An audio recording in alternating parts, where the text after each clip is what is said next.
Welcome to 10 Minutes a Day, a daily reading of the Catholic Church's social encyclicals.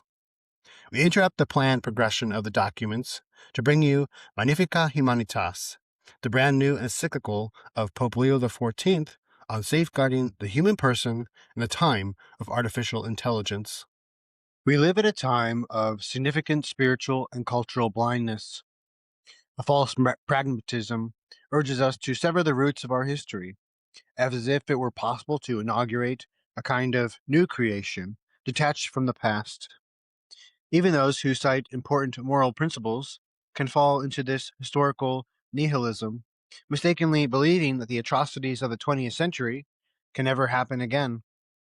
Yet, in reality, the same dynamics are re-emerging under new guises. The mentality of armed equilibrium and deterrence appears to be reasserting itself.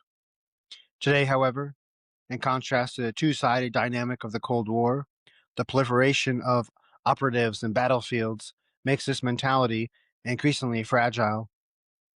Escalating conflicts lead to asymmetric and hybrid wars, fought not only on the battleground, but also on economic, financial, and cyber fronts, where disinformation and campaigns that feed people's fears are used to manipulate public opinion.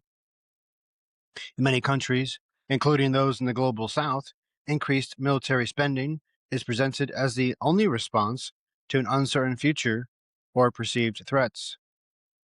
Meanwhile, the real cost falls on the poorest, who see resources for healthcare, education, and social services being reduced.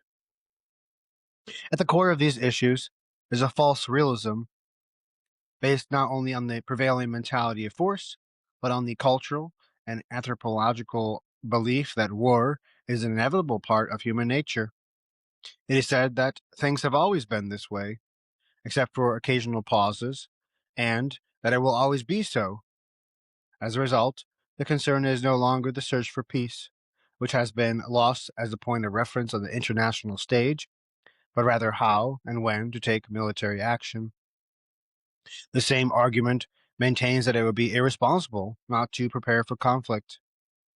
I would argue, however, that what is truly irresponsible is realpolitik, the form of political realism that shows in consciences and in society an attitude of resignation to the inevitability of war, and dismisses peace and dialogue as utopian or irrational positions that ignore the risks at stake. In fact, peace is neither a naive hope nor merely the absence of war. Instead, it is always possible as a fruit of justice and charity. In such a climate, nihilism and pragmatism become intertwined and end up normalizing grave errors. Religious extremism and identity-based fanaticism ally themselves with irrational economic policies, while politics often turn to misinformation and ridiculing opponents and systematically cultivating fears and resentments. Thus, diversity is increasingly perceived as a threat, which fuels a desire for possession, a will to dominate, hegemonic ambitions, abuses of power, and a fear of those who are different, thereby creating an environment in which new conflicts can develop almost imperceptibly. This, then, is a fertile ground for new wars that are perhaps even more dangerous than those of the past, since they tend to disregard all ethical limits. What was once considered unacceptable can now be carried out almost without hesitation, while the international response is increasingly influenced more by the interests of individual governments than by the objective gravity of situations. Decisions now seem to be driven almost exclusively by economic calculations, justified through media distortions, manufactured enthusiasms, and dreams that inevitably shatter, generating frustration and further violence. When people come to believe that nothing is genuinely true, and that principles are hollow words, then the fuse in their hearts is lit for new eruptions of intolerance and aggression. In these situations, the issue of concrete safeguards to prevent future violence remains an open question. When a culture normalizes and justifies conflict, a dangerous pathway opens up, and what seems unthinkable today may become acceptable tomorrow in the name of utility or security. In countries marked by serious social tensions, we cannot rule out the possibility that some leaders may consider armed conflict as an effective way of diverting attention from domestic problems and a cynical tool for managing difficulties. A particular responsibility rests on the shoulders of those who work in the field of research. All the key players in this field, scientists, business owners, investors, academic authorities, politicians, and others, must work with a transparent and responsible mindset while maintaining an acute awareness of the broader context of the technological advancements they help to cultivate, including those related to AI. When people limit themselves to looking only at their own sector, they may deceive themselves into believing that they are performing actions that are morally neutral and avoid questions about the ultimate ends that guide certain experiments. This way, they risk cooperating, perhaps unknowingly, with questionable projects that fuel new forms of violence, manipulation, and dominance. The construction of a world in a state of perpetual conflict is an evil and must be named for what it is. This way of portraying our current situation may seem bleak or pessimistic, yet I consider it necessary to do so. The Christian perspective, however, is not limited to denouncing evil. We view history in the light of the crucified and risen Lord, to whom the Father has given all authority in heaven and on earth. We do not consider the present as a predetermined fate, but as an opportunity for personal and collective conversion. Moreover, we believe in the power of the kingdom, which grows from the tiny size of a mustard seed, which, once sown, sprouts and grows. While the tumult of confusion is all around us, goodness grows silently from the earth.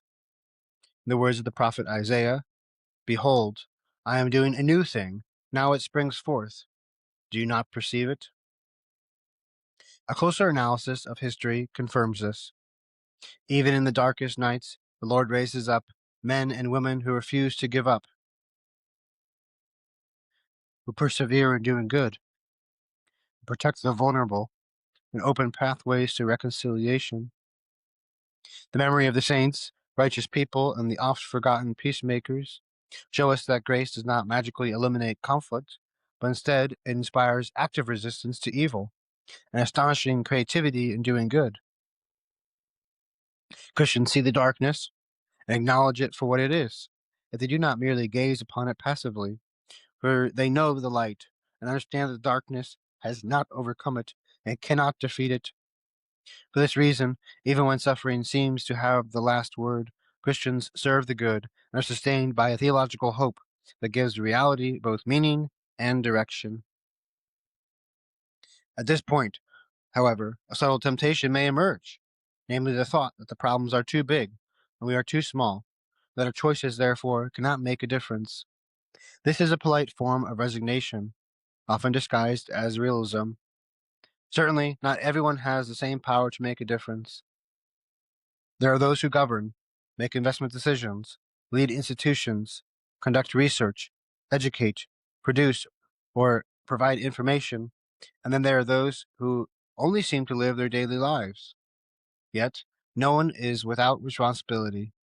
We all have our own areas for action, and it's precisely there, and nowhere else, that we must choose whether to fuel the mentality of force, even if it's only through indifference, cynicism, lies, or hatred, or to preserve the mindset of peace with truth, moderation, closeness, and care. The 20th century Catholic author J.R.R. Tolkien, in the words of a protagonist in one of his novels, describes our responsibility in this way. It's not our part to master all the tides of the world, but to do what is in us for the succor of those years wherein we are set, uprooting the evil in the fields that we know, so that those who live after may have clean earth to till,